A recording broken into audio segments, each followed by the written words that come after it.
20 years, if there's the contribution rate is set appropriately, then everyone's just paying their fair share. Second part of this is there's some financial information and data, and it's talking about since our contributions are about $600,000 per year, it's not until 2026 that annual contributions will be insufficient. By increasing the contribution, they suggested 18% this year. Current residents are effectively prepaying for expenses for those that will be living in Toscana in 2026 and beyond. So I kind of looked through the financial information that was sent, and it's based on last year's reserve study. And so one thing, all of you or whoever wrote the question needs to understand is that last year's reserve study, Building 10 and the pool area for Building 10 was added into the Toscana condominium reserve study. So it wasn't just a big increase for all the existing assets. We added a large asset base to the study, so that increase was mainly tied to adding this to the existing study.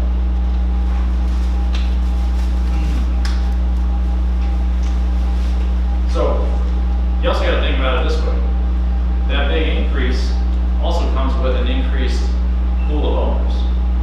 So maybe the net effect, and I don't know the financial breakdown, but maybe the net effect is very minimal increase on you because you have more people paying into it. But yeah, It was 115 more. 115 more people, okay. So again, I don't know how that breaks down or how it affected the overall, but yeah, the obligation increased, and so did the ownership paying for it. So is there anything else for DJ before we let him let us fair? I'd just like to add one thing, is this reserve thing is so good because special assessments are a real pain when you sell your unit. Because there's none of this proration, but the special assessment is all at once thing. Who pays for it? The seller that's been there and the asset is worn out, or the buyer? And that, as far as I know, Meridian, that argument still goes on. Buyer pays for it. Did the buyer pay for it? Or you can negotiate it, you're not obligated. But it makes it for an interesting subject. But also to talk about special assessments, I don't hear it too much anymore, but there used to be a lot of argument that, when something big comes up, we'll just special assess for it, so why pay for it now? And that was done. Yeah. But you have to have a high approval, a high percentage of the ownership has to approve a special assessment. So there's no guarantee you're going to be able to special assess and get the money you need to complete a project. Probably not, then collect it. Right. And let's say the dreaded elevator example. If an elevator goes down, now you're going to spend time trying to pass a special assessment. And once you get that assessment passed, you've got to pay the elevator company, and it could be months before they get all the equipment in and do the replacement. So a critical element like that could be out of service for a long period of time, causing significant disruption in the community. So it's just not that anyone's suggesting you should rely on special assessments, but it's just not a practical way to fund planned, expected expenses. Anything else? Well, DJ, thank you so much.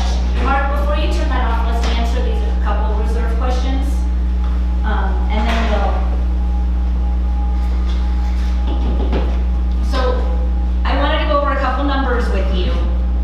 Going into 2019, your monthly contribution to the reserves that is allocated for automatically every single month, regardless of what happens, is $70,000.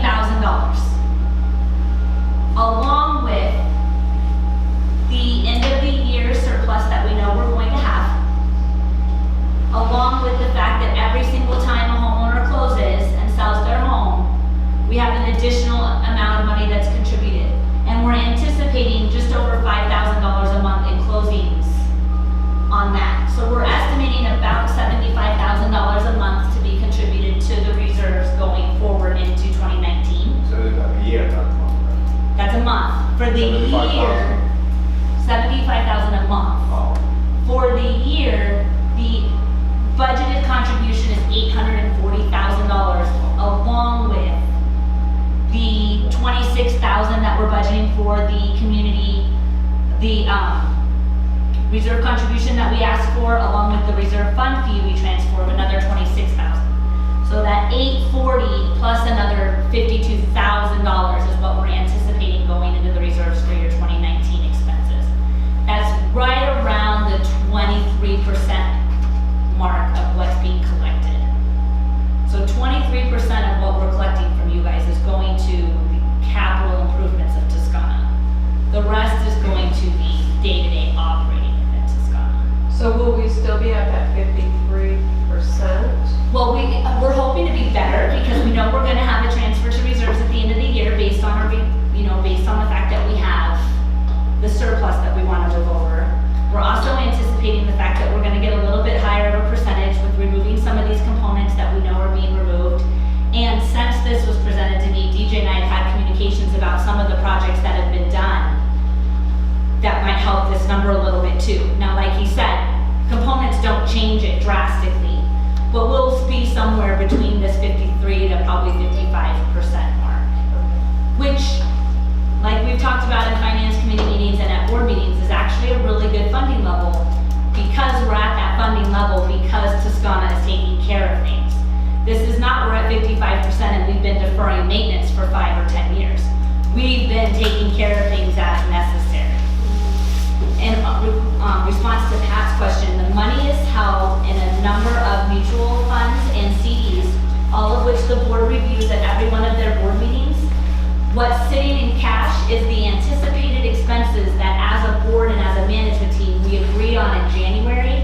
And so we actually have somebody at CCMC, her entire job, and she's a treasury analyst. All she does all day is make sure that our money at our community is funded in the best way possible. But she knows Nicole and the board is planning on spending $250,000 this year out of reserves. I need to keep $300 in cash and invest the rest. And she makes sure that everything is invested at the highest interest rate she can get. The ease of accessibility should we have an issue where we need to get more, and safety with the FDIC insured rates. So she makes sure that that's where it needs to be, and every board meeting, we present to the board, this is where all the money is, this is its expiration dates, and this is what we need to be moving. So when you send in your HOA fee, does this get in one big clump of money and then 23% is taken through the reserves?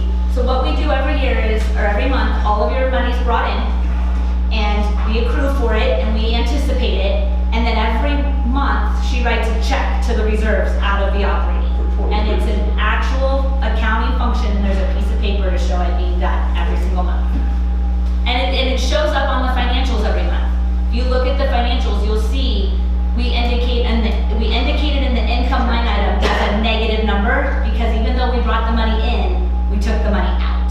So $842,000 yearly money come from whatever source coming in to the reserve fund, right? Is going to only move it up 2%. Well, Yes, because this in 2019, Seems low, but well, no, in 2019, we have a projected expense coming out of our reserves of $830,000. so that's without the expense. Exactly. Okay. And that's where we need Now to go. number that. Okay. Of the $830,000 that's anticipated in 2019, what do we actually need to be spending? And remember last year, when we were talking about the budgets, we had like 132, which dropped to percent in maintenance, and we had maybe 40 something in condo. When you smush them all together, that's how we came up with the number. that. But so essentially $10,000 to $15,000 net going into the reserve. Okay. But I can tell you, That makes sense. and I can tell you based on the review of the expenses for 2019, we won't be doing most of them. Right. We've talked about that. DJ, thank you so much, I appreciate it. I'll see you.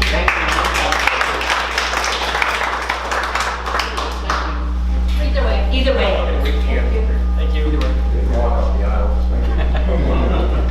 So do we have any other reserve questions? Any other hot things with the reserves? Oh, Glenn, you'd asked about the impact of the LUX. So the LUX is going to have an impact on us in that there are going to be assets of the LUX that are built into our budget, hence why they're paying the $430 a month that you won't pay. So you will see some of their components added. What you won't see is their benefited use areas added. Those will be put into their own reserve study. So their pool, their gym, their fire features, those things that you have to be able to fob into and pay into the Lux to get into, will be things that will be in their reserve study. That being said, the way the reserves and the way the budget of Toscana is built, we don't have separate pools for every single building. So their residential buildings will be part of the condo budget, which is why being charged the condominium association, the assessment.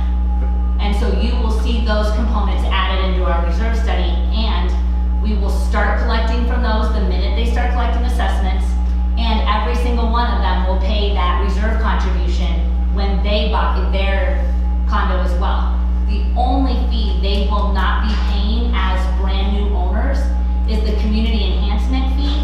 And the reason for that is because it goes into an operating fund and not a reserve fund. We're only allowed to collect that on resales. So no new sales ever charge that, only the resales are. Did you say separate reserve study?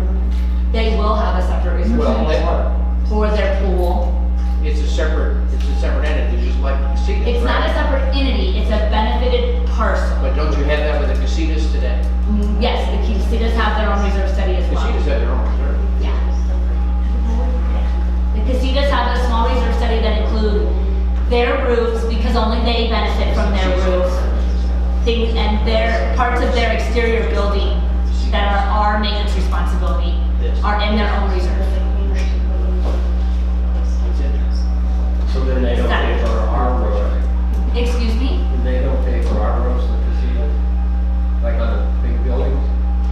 They kind of do in that they pay they pay a higher assessment than you pay. So we're pulling, again, just like the reserves go in a big pool, so do the assessments. And so in a way, yes, they're paying for all of it because they park in the parkades.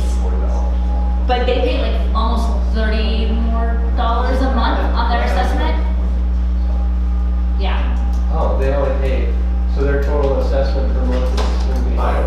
it's gonna be like, I think it's Casita next year is $447. $447 a month. Okay. Yeah.